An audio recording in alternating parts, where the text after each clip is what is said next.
Halo teman-teman semua. Hari ini kita akan bahas saham perusahaan emas secara lebih mendetail dengan pendekatan investasi fundamental.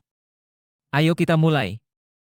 Pertumbuhan pendapatan emas dalam 1 tahun terakhir TTM mengalami penurunan sebesar minus 13,3% dari 4.878 miliar menjadi 4.306 miliar. Namun, jika kita lihat dari rata-rata pertumbuhan, CAGR, selama 5 tahun terakhir, perusahaan ini tumbuh cukup baik dengan CAGR sebesar 13,2%. Ini menunjukkan bahwa kinerja pendapatan emas masih cukup baik dalam jangka panjang. Laba bersih emas dalam 1 tahun terakhir TTM juga mengalami penurunan sebesar minus 73,5% dari 1.414 miliar menjadi 815 miliar. Tapi jika kita lihat dari rata-rata pertumbuhan, CAGR, selama 5 tahun terakhir, laba bersih perusahaan ini tumbuh sangat pesat dengan CAGR sebesar 87,9%. Ini mengindikasikan bahwa perusahaan memiliki kemampuan untuk menghasilkan laba yang baik dalam jangka panjang.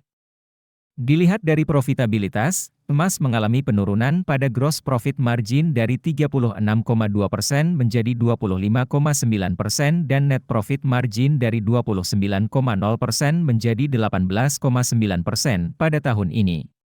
Ini menunjukkan bahwa profitabilitas perusahaan sedang mengalami penurunan.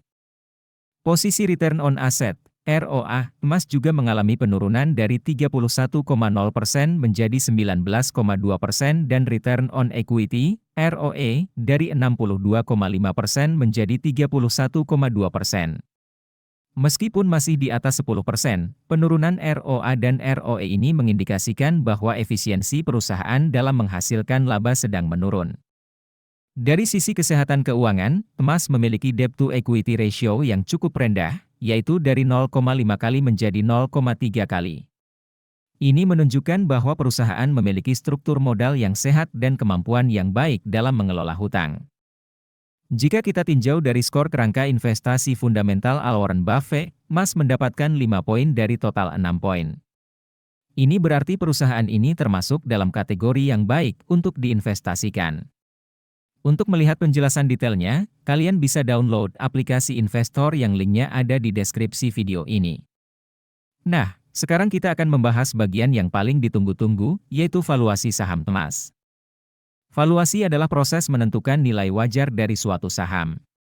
Margin of safety adalah selisih antara harga saham saat ini dengan nilai wajarnya.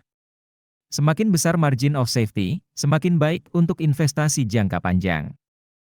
Berdasarkan valuasi PB Ben, nilai wajar, fair value, emas adalah Rp127 per saham. Saat ini harga saham emas berada di level Rp170 per saham. Jadi, margin of safety-nya adalah minus 33,9%, yang berarti saham ini sedang overvalued atau harganya terlalu mahal. Sedangkan berdasarkan valuasi PE Ben, nilai wajar, fair value, emas adalah Rp26 per saham. Saat ini harga saham emas berada di level Rp170 per saham. Jadi, margin of safety-nya adalah 759,2%, yang berarti saham ini sangat undervalued atau harganya sangat murah. Nah, itulah analisis keuangan dan valuasi saham emas yang bisa saya bagikan kepada teman-teman semua.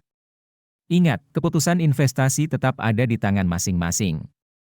Jadi, pastikan teman-teman melakukan analisis sendiri dan bertanggung jawab atas setiap keputusan yang dibuat. Semoga bermanfaat.